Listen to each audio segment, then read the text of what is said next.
Hello అండి, అందరికీ welcome back to our channel.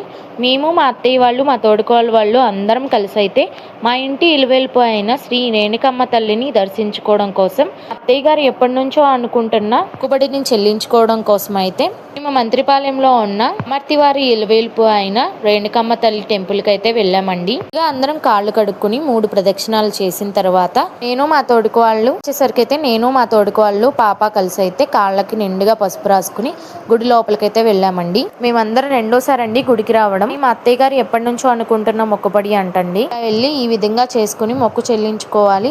ఆ తర్వాత ప్రతి సంవత్సరం మీరు కూడా ఇలాగే చేసుకోండి అని చెప్పి, ఇప్పుడు మొదటిసారి కదా చేయడం అని చెప్పి మా అత్తయ్య గారు అయితే చూపించడం కోసం అయితే అనుకుని తీసుకొచ్చారండి. లోపలికి వచ్చిన తర్వాత మొదటగా అయితే పాలు పొంగించి పరమన్నం వండి ఎవరైతే మొక్కుకుని మొక్కుబడి చెల్లించాలి అనుకున్నారో వారు తల మీద నైవేద్యం పెట్టుకుని కుటుంబంతో సహా 3 ప్రదక్షిణలు అయితే గుడి చుట్టూ తిరిగి తర్వాత గుడి లోపలికి అమ్మవారి దగ్గరికి వెళ్ళి మనం ఏమైతే పెట్టాలనుకున్నామో చిన్నపాటి సారీలాగా చీర, తాంబూలం, పళ్ళు వంటివి అమ్మవారి దగ్గర పెట్టుకుని దండం పెట్టుకోవాలి. అక్కడ వచ్చేసరికి అయితే గుడిని అమ్మవారిని చూసుకోవడానికి దంపతులు అయితే ఉన్నారండి.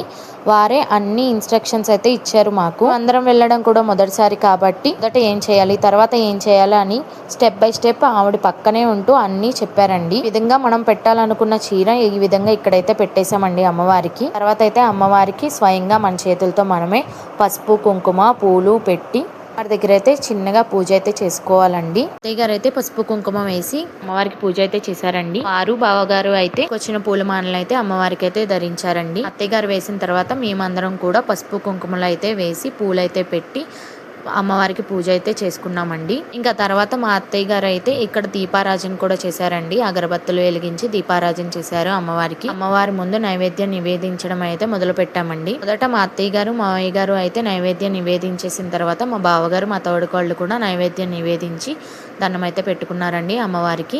3 సార్లు వడ్డించి కొంచెంగా అమ్మవారికి నైవేద్యం అయితే నివేదించాలండి. ఇంక ఇక్కడ వచ్చేసరికి మా వారైతే నైవేద్యం నివేదిస్తుండగా అమ్మవారైతే ఇలా చూడండి, అమ్మవారైతే దీవించారు. ఎంతో ప్రత్యేకమైందండి. మా కుటుంబాన్ని చల్లగా చూస్తే చాలు. అమ్మవారి దయతో మేము ఇలాగే ప్రతి సంవత్సరం అమ్మవారిని దర్శించుకొని అమ్మవారి దీవెనలు పొందాలని మేమందరం మనస్ఫూర్తిగా అయితే కోరుకుంటున్నామండి. ఇక్కడ వచ్చేసరికి నేను కూడా నైవేద్యాన్ని అయితే నివేదించేసి అమ్మవారికి దండం పెట్టేసేసుకున్నానండి. అమ్మవారిని అయితే మీరు కూడా దర్శించేసుకోండి. ఇంకా ఇక్కడ కూడా అందరం నైవేద్యం అయితే 3 సార్లు నివేదించేసి దండం అయితే పెట్టుకున్నామండి.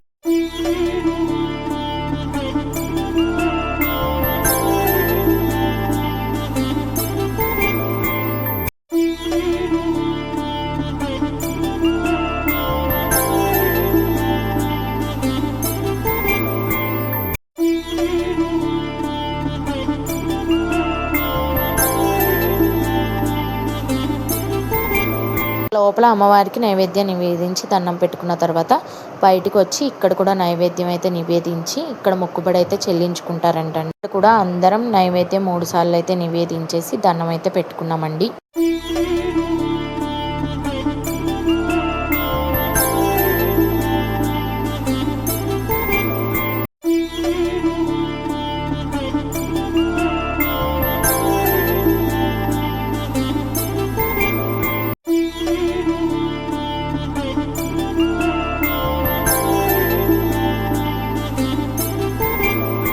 ఇంకా మొక్కుబడి విషయానికి వచ్చేస్తే 2 కోళ్ళను అయితే తీసుకొచ్చామండి.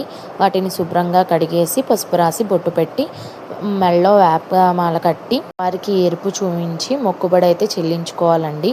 ఇక్కడ వచ్చేసరికి ఈ ప్రాసెస్ అంతా ఇక్కడ ఉన్న ఈ గుళ్ళో ఈయనైతే చేస్తారండి. ఇక్కడైతే అదే విధంగా అయితే చేశారండి.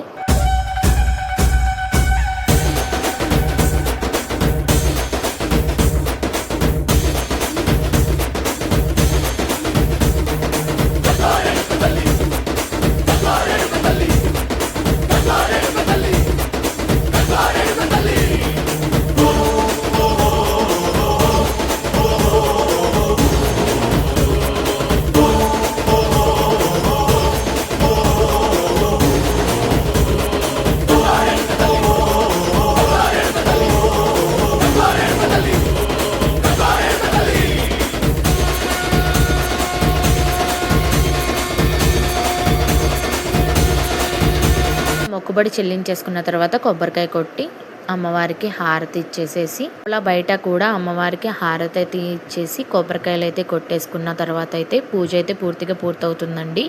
ఇంకా అందరం కూడా హారతి తీసుకుని అమ్మవారికి దండం పెట్టుకుని ఇక్కడ మా అత్తయ్య గారు వచ్చేసరికి ఇక్కడ ఫైనల్గా అందరికీ హారతి అయితే ఇచ్చేసేసారండి.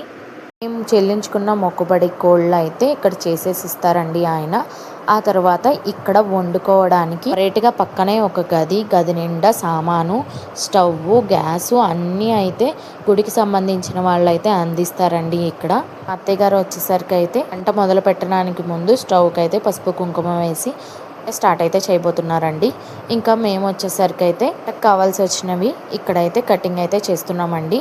ఇక్కడ మా చిన్న బాబు అయితే యాపిల్ కోసిస్తే తింటూ కూర్చున్నాడు. ఇంకా ఇక్కడ వచ్చేసరికి అయితే మా వారైతే చికెన్ అయితే కడుగుతున్నారండి. ఇంకా నేను మా తోడుకోళ్ళు అయితే ఇక్కడ కటింగ్ అయితే చేసేస్తున్నాము. ఇంకా వంటలో అప్పటికే చాలా లేట్ అయితే అయిపోయిందండి. ఇంకా ఫాస్ట్గా అయితే కుకింగ్ అయితే చేసేస్తున్నారు. ఇక్కడ మా అత్తయ్య గారు కుకింగ్ చేస్తున్నారు. మా వారు, మా బావ గారు, మావయ్య గారు అందరం కలిసి హెల్ప్ చేస్తూ అందరం అయితే కలిసి ఫాస్ట్గా అయితే ఫినిష్ అయితే చేసేసుకున్నామండి. అప్పటికే 3 అయితే అయిపోయింది టైము. ఫైనల్గా అయితే ఫినిష్ అయితే చేసేసారండి. చికెన్ కర్రీ ఇంకా పలావ్ రైస్ అయితే చేశారండి. ఇంకా ఇక్కడ మా బావగారు వచ్చేసరికి అయితే సర్వ్ చేయడానికి అయితే ఈ క్యాన్లో అయితే వేస్తున్నారండి కర్రీ. ఇంకా పలావ్ కూడా రెడీ అయిపోయింది. అదైతే మా గిన్నెలోకి అయితే తీసారండి. ఇంకా భోజనాలు పెట్టడానికి అయితే నేనైతే పలావ్ రైస్ తీసుకుని అయితే వెళ్ళాను. ఇంకా వెనకాల మా వారు చికెన్ కర్రీ తీసుకుని అయితే వచ్చారండి. మేమైతే కొంచెం వడ్డించేసేసిన తర్వాత మేము కూడా కూర్చుని అయితే భోజనం అయితే చేసేసామండి. తినేవాళ్ళలాగా పిల్లలు అయితే రెడీగా కూర్చున్నారండి అసలు భోజనానికి. ఒకళ్ళ తర్వాత ఒకళ్ళం అందరం కలిసి అయితే ఈ విధంగా పెట్టేసుకుని తినేసామండి. భోజనం అయితే కంప్లీట్ చేసేసుకున్నాము. అక్కడే గుడిని చూసుకునే వాళ్ళు 2 దంపతులు అయితే ఉన్నారన్నాం కదండి. వాళ్ళ ఫ్యామిలీకి అయితే ఇంకా రైసు కర్రీ కూడా వాళ్ళకు కూడా అయితే ఇచ్చామండి. మొక్కుబడి కదండి, అక్కడే మొక్కు చెల్లించుకుని ఇలా ఈ విధంగా వండుకుని తినేసి మేము పూర్తి చేసుకుని అయితే బయలుదేరిపోయామండి. కమ్మ తల్లి దయ వల్ల ప్రతి సంవత్సరం ఇదే విధంగా వచ్చి మొక్కుబడులు ఉంటే చెల్లించుకుని అమ్మవారి దీవెనలు తీసుకుని దర్శించుకుని వెళ్ళాలని మనస్ఫూర్తిగా అయితే కోరుకుంటున్నాము. లైక్ చేసి సబ్స్క్రైబ్ చేయండి.